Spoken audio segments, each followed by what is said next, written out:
up in Argentina with Patrick Depailler in the Tyrrell, Carlos Reutemann in the Brabham, and Jean-Pierre Jarier in the Shadow. On the French side, one can notice Jacques Laffite in the Williams, a team that now builds its own cars. Emerson Fittipaldi in the McLaren is last year's world champion and will keep a close watch to James Hunt in the Hesketh. Here we are on the 12th of January, and it's just a few moments before the 26th season in the history of Formula One will start on the Buenos Aires circuit.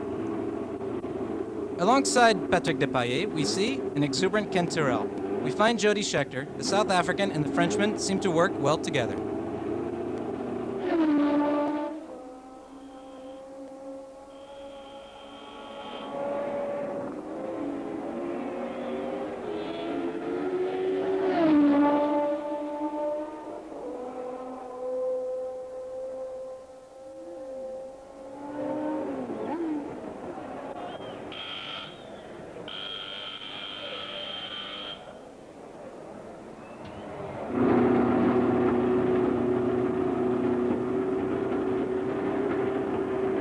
"23 drivers for this first Grand Prix of the season, and two new teams in the paddock, Williams and Copersucar. The latter is a Brazilian team managed by the Fittipaldi brothers, with Wilson Fittipaldi as its driver.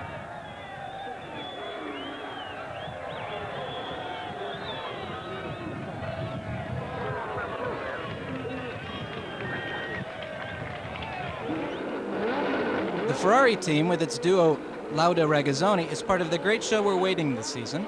The Swiss driver missed the title by an inch in 1974, and he could be the man of the Scuderia this year. Jean-Pierre Jarier is first on the grid in front of all the aces. Unfortunately for the French, he's out in the formation lap. He suffers a mechanical breakdown.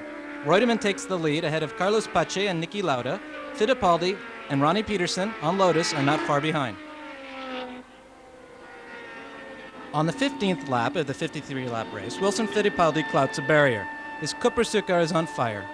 No luck for Pace as well, who spins on the dust covering the track in this part. The race then gets harder for everyone, in particular for Reutemann, who has understeer problems with his Brabham. The Argentinian driver is at home and has to contain the threatening James Hunt.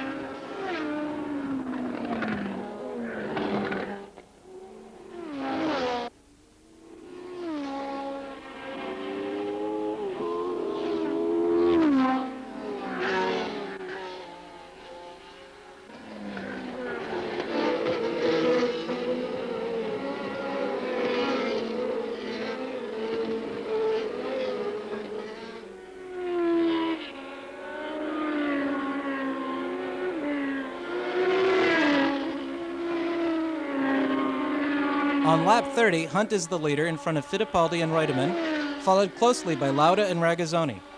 Tyrrell's driver Depailler is close to the points, while Scheckter is one lap behind after he made contact with Moss.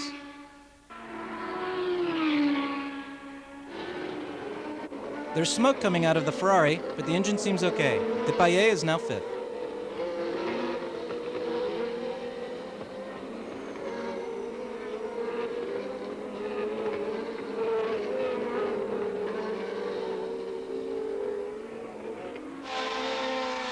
At the front, there's a struggle going on between Hunt and Fittipaldi. Carlos Pace retires after his engine breaks down. Emerson Fittipaldi finally overtakes Hunt.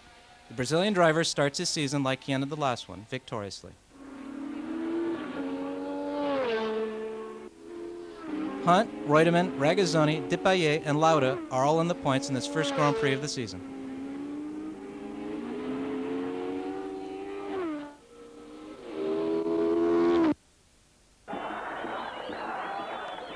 The atmosphere is tense in Brazil 2 weeks later. All the best drivers are still there, including Graham Hill, 17 years after his first Grand Prix. He's driving a Lola for the embassy team.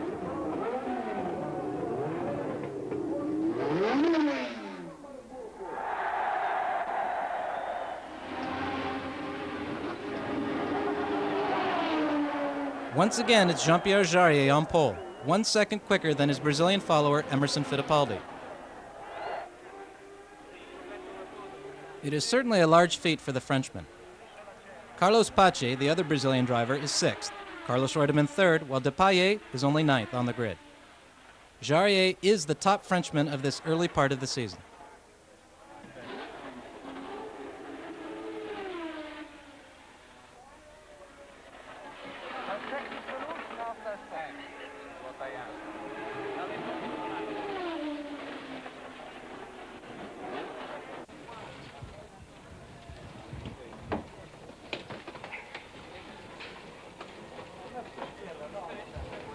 In the Ferrari team, Mauro Forgi and Niki Lauda are in great discussion.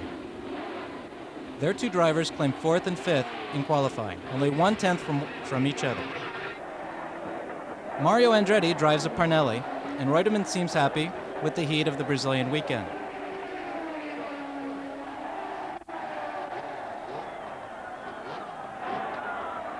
And at last, Wilson Fittipaldi is at home with his Copersucar.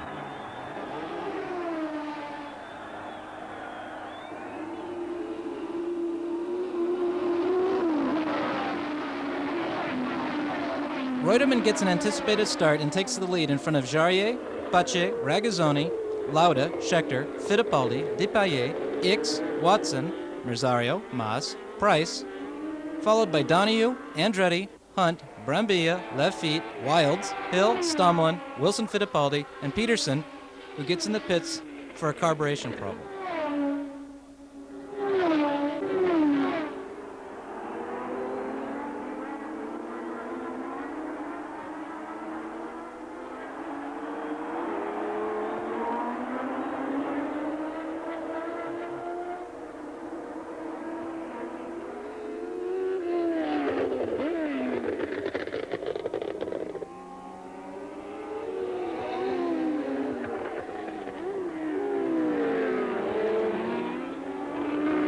Brambilla would retire with an engine problem with his March. On lap 5, Jarier finally gets past, he overtakes Reutemann and slowly breaks away. It could be Jean-Pierre Jarier's day. His Shadow Ford Cosworth leads by 23 seconds at mid-race. Pache is second, Reutemann, Ragazzoni, Lauda, Scheckter, Fittipaldi, and Depailler bring up the pack. It would be bad luck for Jarier. On lap 33, his car breaks down on the circuit. A petrol problem, and he's out of the race. He had to retire. Another poor performance for the Frenchman.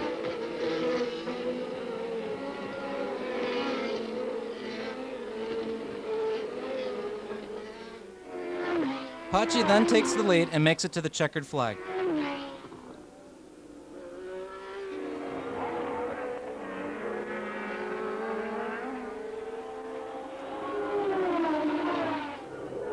It's a real celebration as he crossed the line at Interlagos in front of his home audience for their first win in a Grand Prix car. Fittipaldi, Maas, Ragazzoni, Lauda, and Hunt are all in the points. On the 1st of March, the third round of the season takes place in Kyalami, South Africa. Emerson Fittipaldi, leader of the World Championship with 15 points. No more than 26 drivers will make the race. That means neither Graham Hill nor Wilson Fittipaldi managed to qualify.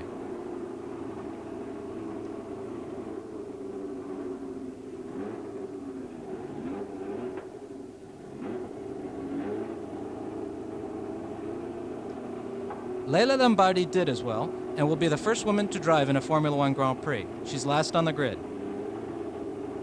The two Carlos are in front. Pache and Reutemann were the fastest men in the qualifying, only 7/100ths from one another. Scheckter and Lauda are on the second row, Depailler and Andretti on the third.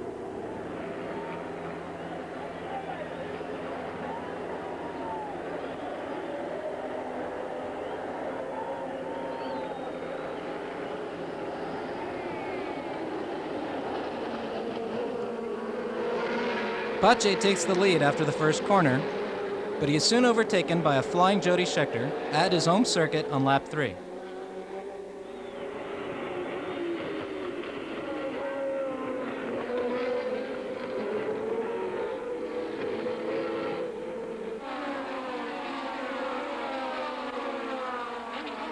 Jean-Pierre Jarier only qualified 13th for this Grand Prix, and he's now midfield around 10th place. James Hunt is 2 laps behind, and Leila Lombardi retires due to petrol pressure problems with her car.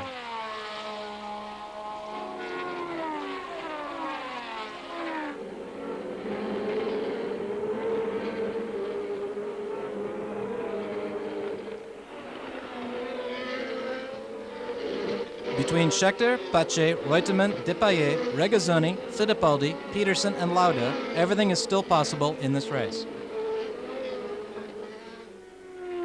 Depailler catches up to 3rd place, and the leaders Scheckter and Reutemann are now engaged in a splendid struggle for the lead. Jarier would go on to retire on lap 37 of the 78-lap race. The issue seems dubious in the South African Grand Prix between Scheckter, Reutemann, and Depailler, Scheckter finally maintains his lead over the Argentinian by 4 seconds.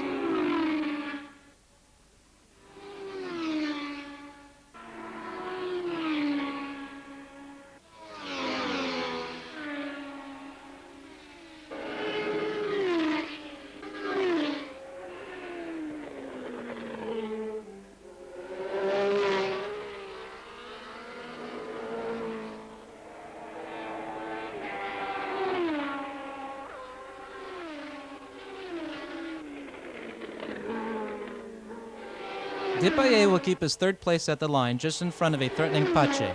Fittipaldi suffered mechanical problems all through the day and doesn't score any points in this Grand Prix.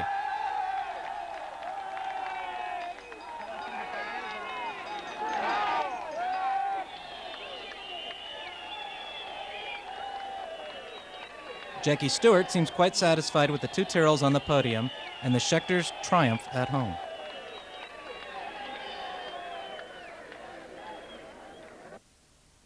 The next Grand Prix is the most chaotic in the season, maybe in history.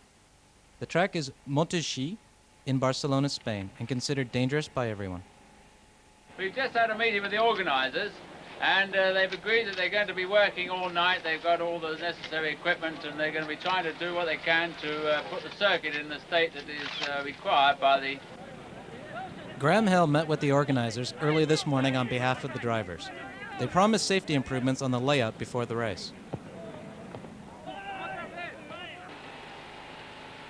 Everyone's still busy in the paddock, still nervous thinking about the poor state of the guardrails on the track, as Patrick Depailler explains to French TV. Les rails de sécurité ont été mal démontés certainement de l'année dernière, et très mal remontés, il manquait les boulons, enfin, on pouvait les démonter à la main sans outils.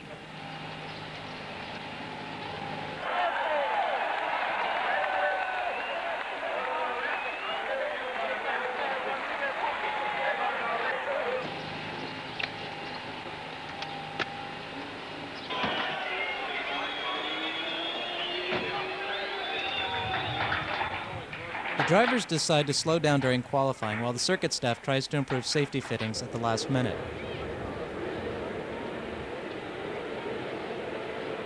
The drivers can't help it and finally accelerate. The 2 Ferraris monopolize the front row with times of 1:23.4 and 1:23.5.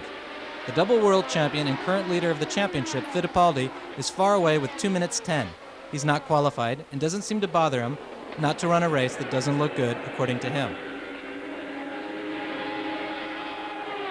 His predictions were confirmed in the first corner with a small pileup involving Lauda, Ragazzoni, and Depailler, who are out of the race. Hunt seizes the opportunity to take the lead, followed by Andretti, Watson, Stommelen, Brambilla, Pache, and Peterson. Lap 14 of 75, Andretti slows down as Parnelli. He retires after a suspension failure, a bad day for the American who had just taken the lead. Rolf Stommelen then goes on to the front with Pache, Maas, Peterson, Ickx, Bryce, and Price behind.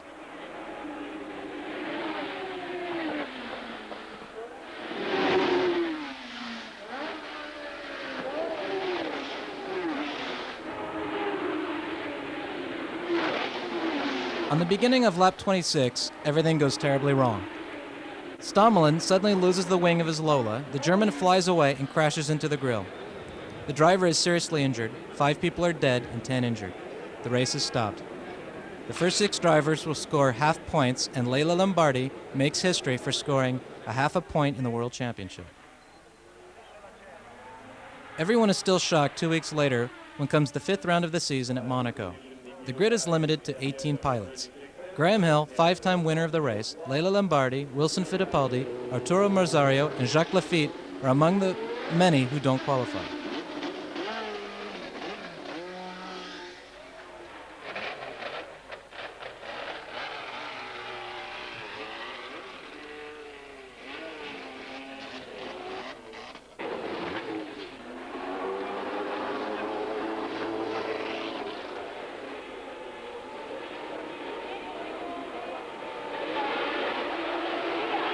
Niki Lauda is on pole, his first of the season and surely not the last. He's side by side with Tom Price in his shadow on the grid. The track is wet and everyone opted for rain tires.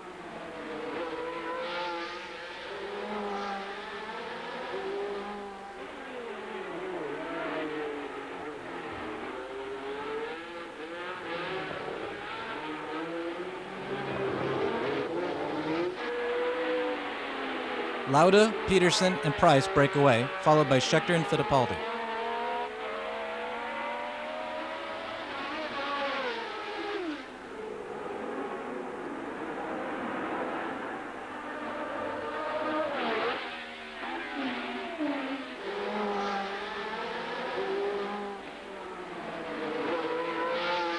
The track is beginning to dry and the rain tires are beginning to lose their grip. Lauda is still slightly ahead. Peterson and Price, who have problems with one of its wings, are not far behind. Depailler is struggling against Hunt, then Pache.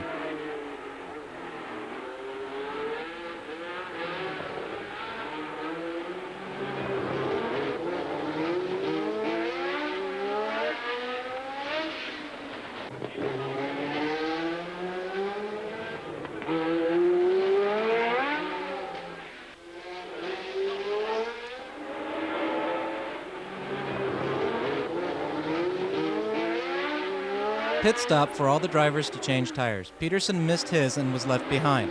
Lauda seems to control the situation.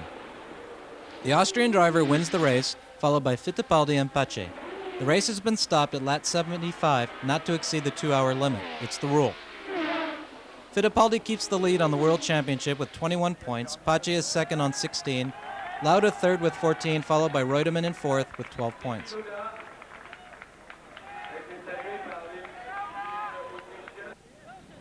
We now move on to Zolder for the Belgian Grand Prix. Here we can have a glimpse of the layout of the wet track with an onboard camera.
Jackie Ickx is there, of course, teammate of Ronnie Peterson at Lotus.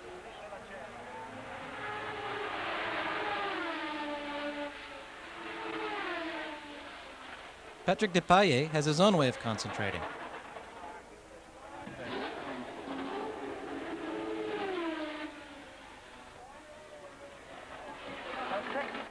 James Hunt and Lord Hesketh seem in a good mood. He's the boss, and he certainly knows it.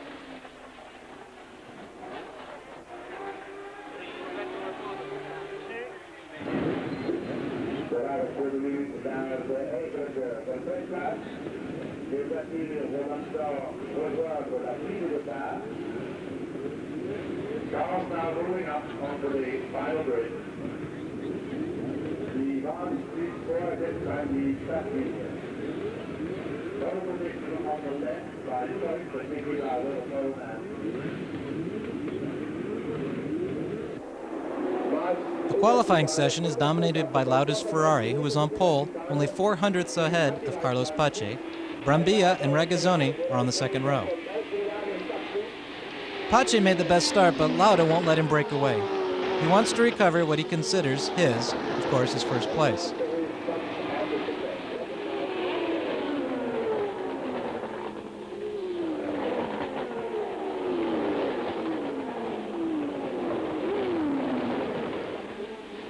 He's close behind the Brazilian as Brambilla follows behind.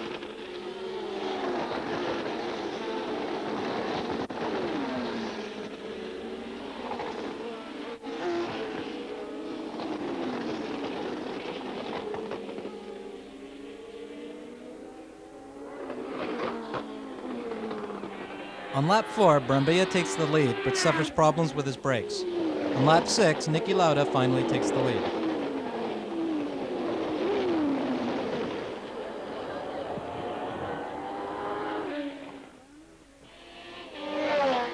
Behind the Austrian, Scheckter and Brambilla tried to resist.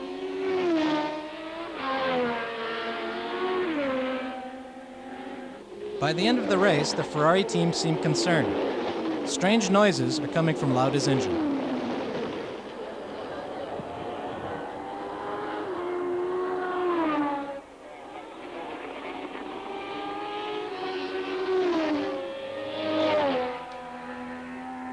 The Tyrrell team thinks it's time to speed up the pace, and Uncle Ken personally pushes Jody Scheckter, second to claim first place.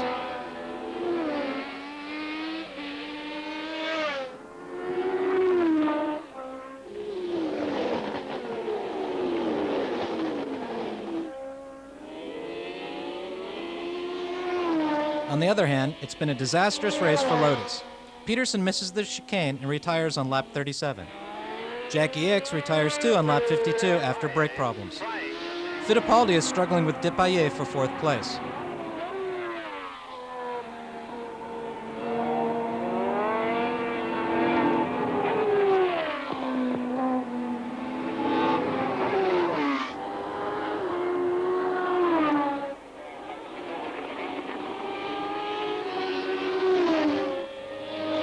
By the end of the race, positions don't change a lot.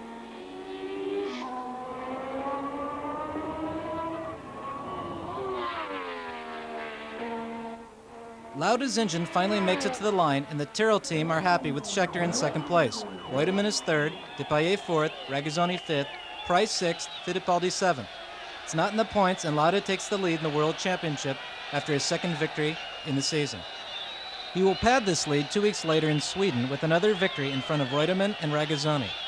At half-season, the Austrian driver is first with 32 points, 10 more than Reutemann, second, and 11 ahead of Fittipaldi. The second half of the season starts in Zandvoort, Netherlands, on the 22nd of June. The team to beat is Ferrari, now with 3 victories in a row. The best man on the track in 1975 is Niki Lauda, who scored 10 points more than his teammate Clay Regazzoni. In this Grand Prix, they're both on the front row, with Lauda on pole. Hunter and Scheckter share second row, ahead of Reutemann and Fittipaldi on the third.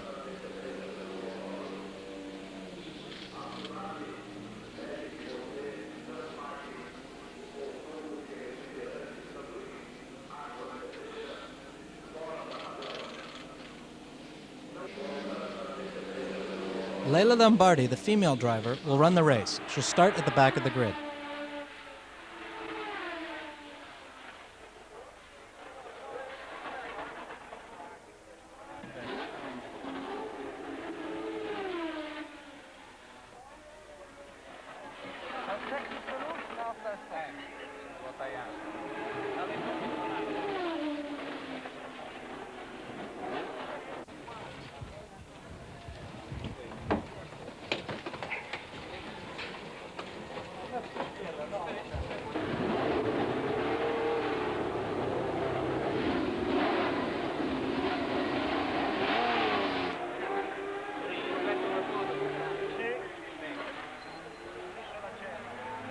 Luca Di Montezemelo is here talking with Niki Lauda.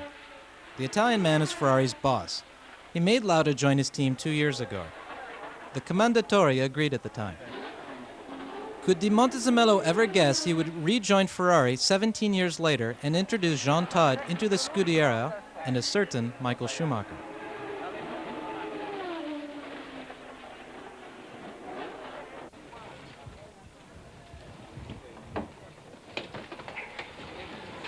In the Tyrrell camp, things are not going too well.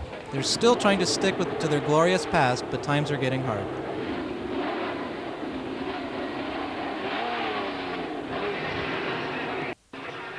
Zandvoort is the 8th round of the 1975 Formula One season on Motors TV. The two Ferraris are on the front row, with Lauda on pole once again. On the second row, we have James Hunt and Jody Scheckter. The weather's wet and the drivers start the race on rain tires. By the end of lap 1, Lauda leads from Scheckter while Regazzoni contains the threatening James Hunt.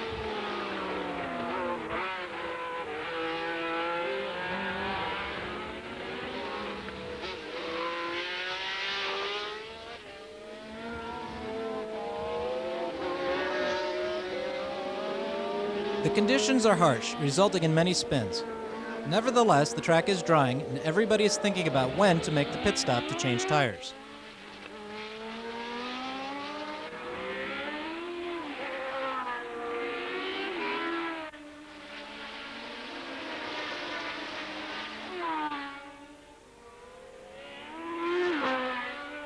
Depailler stopped to check his suspension and went out of the pits just in front of the leader.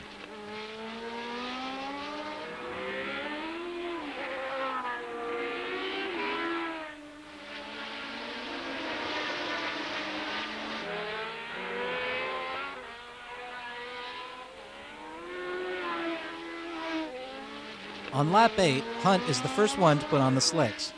Scheckter will follow on lap 12, Lauda on lap 13, Regazzoni on lap 14, and on lap 15, Hunt, logically, is the leader.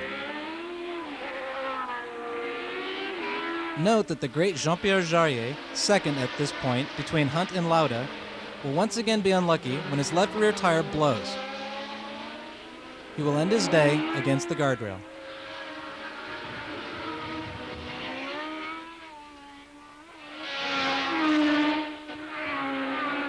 In the meantime, Lauda hunts down James Hunt. The struggle for the lead can start once again. It will result in a splendid duel until the checkered flag. Hunt finally wins in front of the Austrian driver by a little more than a second. It's his first victory in a Grand Prix, and the first one for the team Hesketh as well. This is a glorious day for the Englishman, an efficient and sympathetic driver with an eccentric and nonchalant personality. Lauda does well to finish second. Now he's 13 points ahead of Reutemann at the World Championship, who finished fourth in the Netherlands.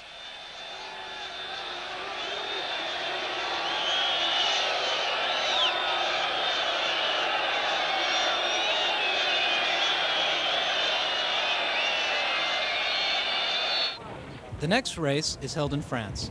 The race should have been run at Charades, but the security improvements weren't good enough on the track, so it's been moved to Paul Ricard. Jean-Pierre Jabouille is on the run, driving a third Tyrrell. Niki Lauda claimed his 5th pole position of the year in 9 starts. He's side by side with Jody Scheckter on the grid, who set an impressive time in 2nd place. Depailler is 13th, Jabouille 21st. Still on the French side, Jarier is 4th, followed by Lafitte in 16th.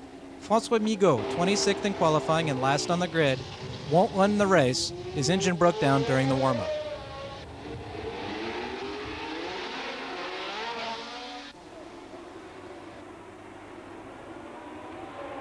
Lauda gets a good start and keeps the race under control. Scheckter is second, ahead of Hunt, Maas, Regazzoni, and Pache.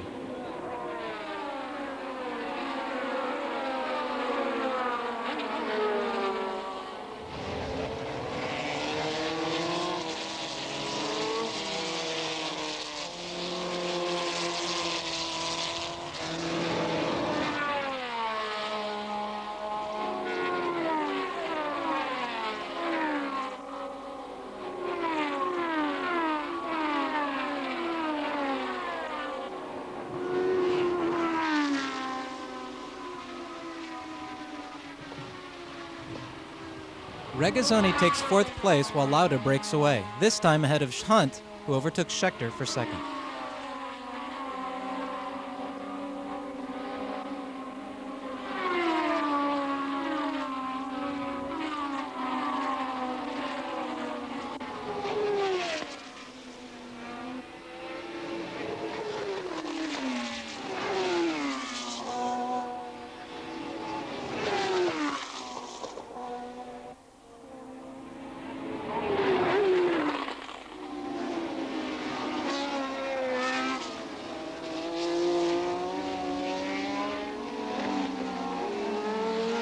Meanwhile, Depailler is off to a flying start, overtaking Ickx, Watson, and Donohue in that order. Next up will be Peterson, followed by Reutemann. At mid-race, the positions are as follows: Lauda, Hunt, Moss, Fittipaldi, Jarier, Scheckter, Bryce, Andretti, Depailler, Reutemann, Peterson, Jones, Lafitte, Pache, Jabouille, Watson, Van Lennep, Evans, and Lombardi. They're still all in the race. In the end, it's Lauda who wins the 4th Grand Prix of the season. The drivers are welcomed by a royal visitor in Silverstone. Prince Philip, the Queen's husband, is in the paddock.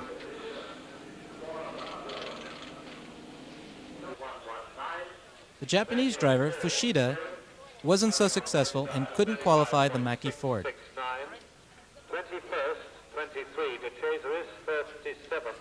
In the Lotus camp, Ickx is no longer there. The teammates to Peterson are now Crawford and Henton.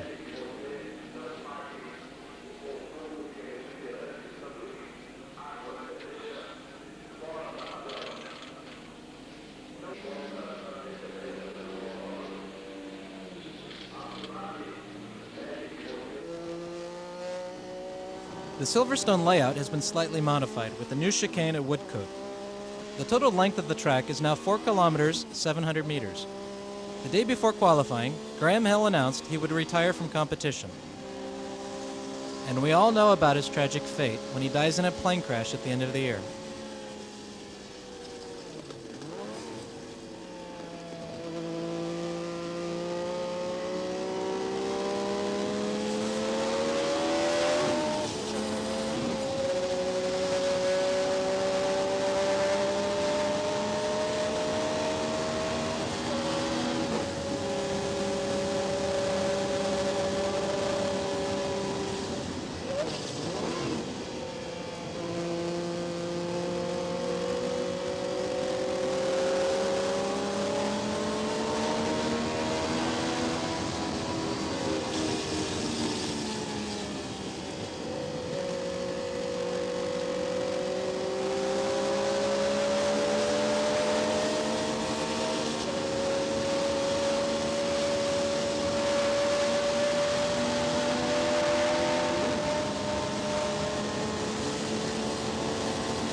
The day before the race, a competition is held in the pits for the quickest change of tires.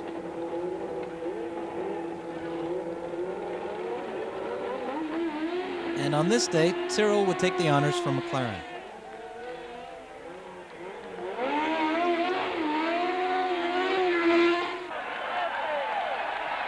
Ken Tyrrell is over the moon with his team's victory. He never seemed as happy, even when he won his world titles.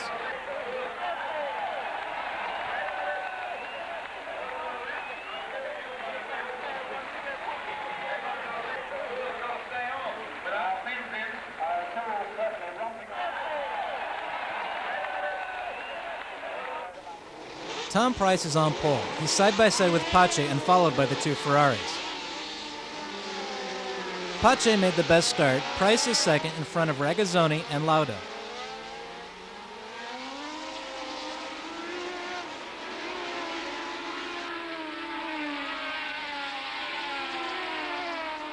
Quickly, many drivers would retire. Lafitte in the Williams, Reutemann and Peterson, and eventually Ragazzoni would spin on lap 19 as the rain began to fall.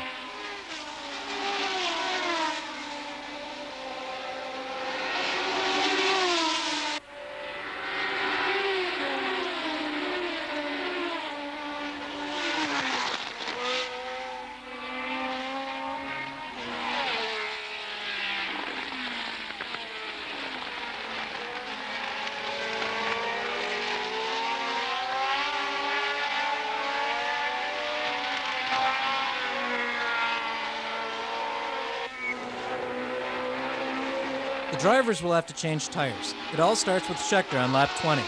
He soon overtakes everyone, but unfortunately the rain stops and the track begins to dry. The South African driver will once again have to enter the pits for slicks on lap 32.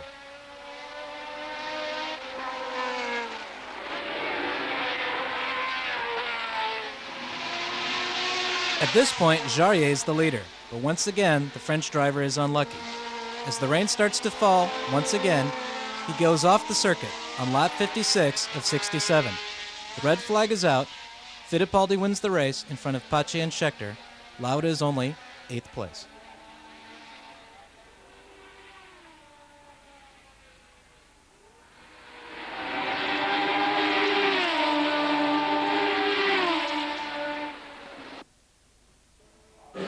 One of the most prestigious meetings of the year is undoubtedly the German Grand Prix at the Nürburgring. Ralf Stommelen makes his comeback for this occasion after his crash at Barcelona. He's received well by everyone in the paddock.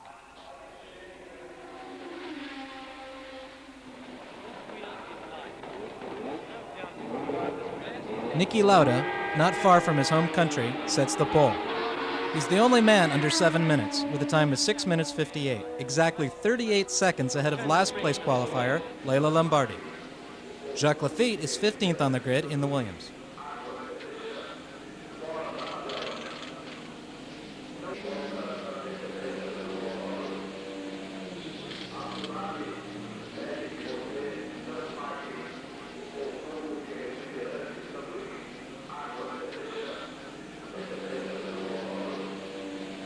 Emerson Fittipaldi already knows his chance for the crown is over.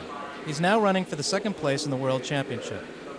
But all eyes are turned toward Niki Lauda in his gorgeous Ferrari 312T.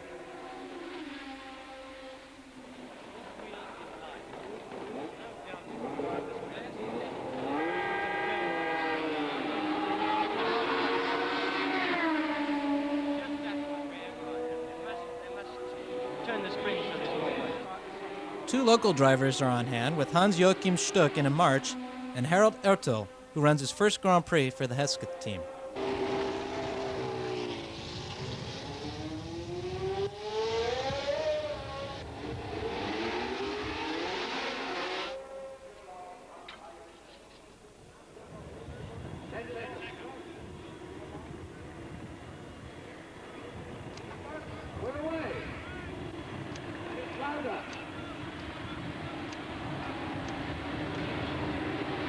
And they're off for 14 laps around the 22-kilometer Nürburgring circuit. Scheckter misses his start from the second row.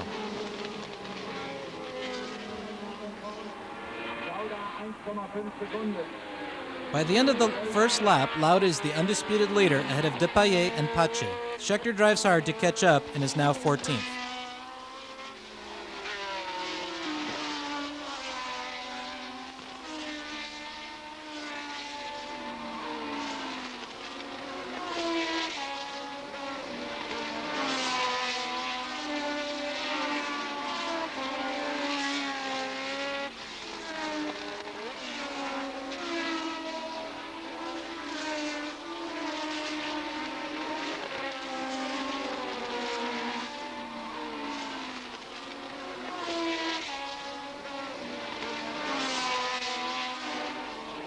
At mid-race, Lauda is still the leader. Depailler is just behind, with Pache short on his heels, ready to take advantage of any situation.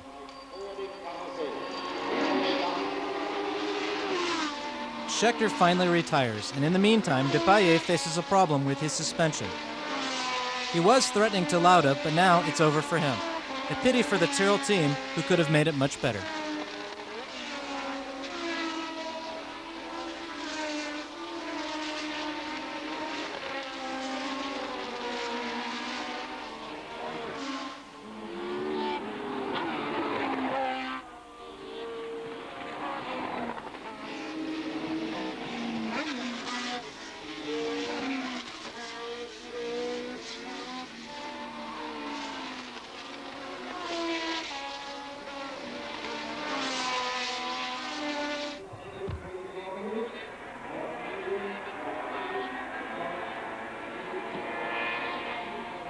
Regazzoni is now second. The two Ferraris are ahead.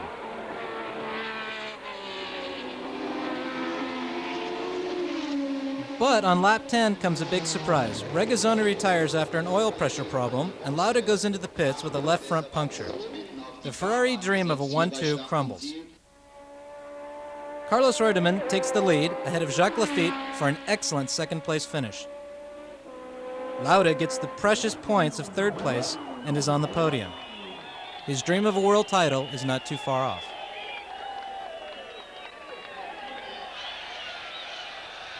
The Italian driver Brambilla would go on to win the Austrian Grand Prix 2 weeks later. After 29 laps of a confusing race under a stormy weather condition.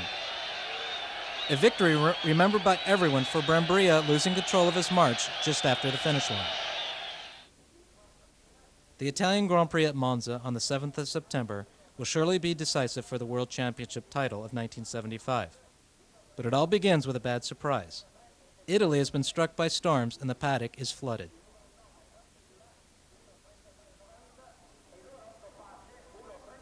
Qualifying would have to be run under the rain.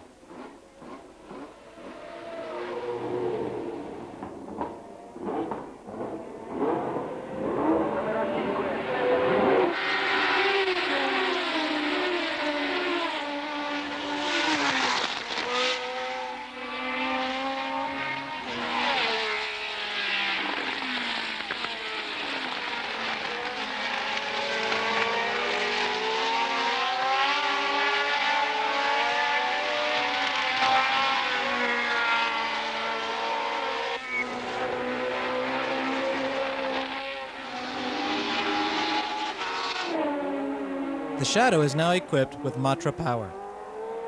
It's the only car, besides Ferrari, not having the Ford Cosworth power plant at the rear. Leila Lombardi is pleased to run her National Grand Prix, while Lauda once again is on pole. There is a buzz in the air, in the stands, and in the pits. Happily, the skies have cleared for a race that will be fought over a distance of 300 kilometers only.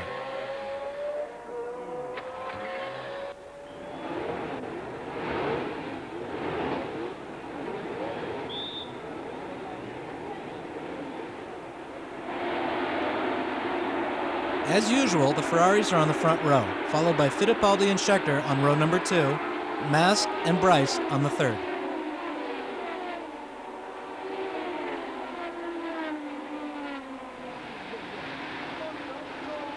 Regazzoni got the best start and led by the end of lap 1. Scheckter misses the chicane. The South African driver has brake problems. He goes into reverse and gets it back on the track, where the race is quite confusing.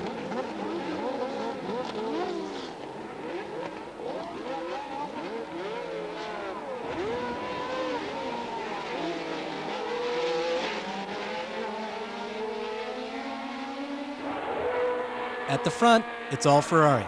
Reutemann and Fittipaldi are struggling for third place. Depailler is fifth.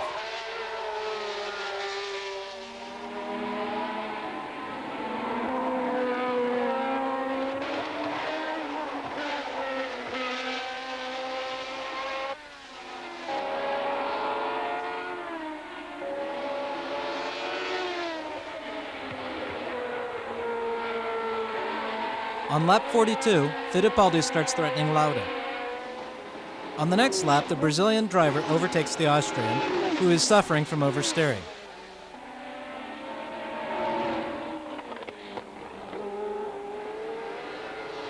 Regazzoni finally wins his first race of the season. Fittipaldi is second, Lauda is third.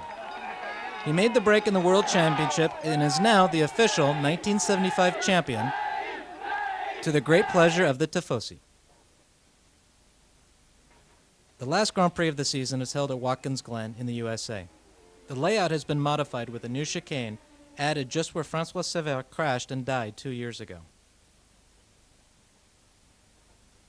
There's a brand new third driver in the Tyrrell team, Michel Leclerc, debuting in Formula One. The Frenchman is running the European F2 Championship this year as well, overshadowed by Jacques Laffite, who qualified on the 11th row this weekend, but is forced to retire because of a problem with one of his eyes.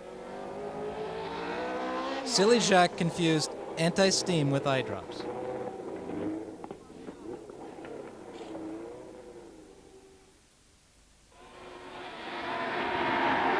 Once again, it's Lauda on pole, side by side with Fittipaldi, who is now sure to finish this season with the Vice Championship title. Reutemann and Jarier are on the second row, Andretti and Brambilla on the third.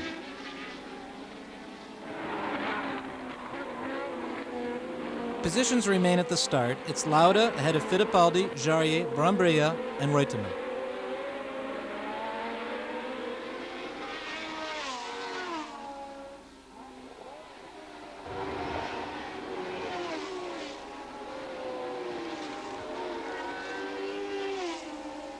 Behind them, Pachi and Depailler unfortunately make contact. The Brazilian driver got 2 broken fingers in the crash. Michel Leclerc retired on lap 5, victim of an engine failure.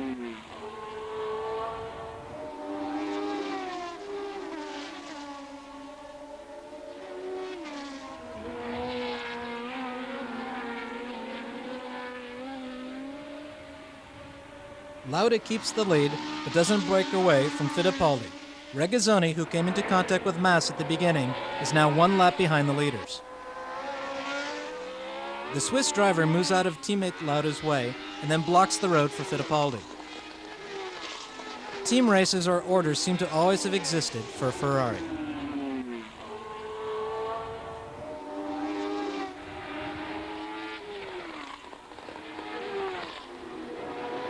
Once he overtook Regazzoni, Fittipaldi gets the 2nd place of the last Grand Prix of the season, while Jochen Mass makes it to the podium. Hunt, Peterson, and Scheckter are all in the points.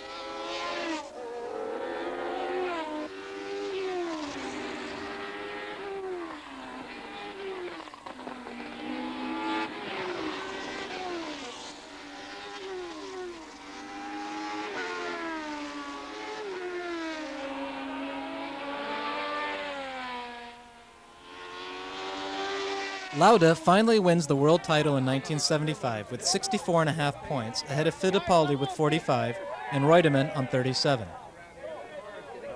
James Hunt finishes 4th and is ready for the next year. Ferrari also took the constructors' title from Brabham and McLaren. The Lauda-Ferrari combination seems a great success, ready to dominate F1 for a long time, unless something bad happens.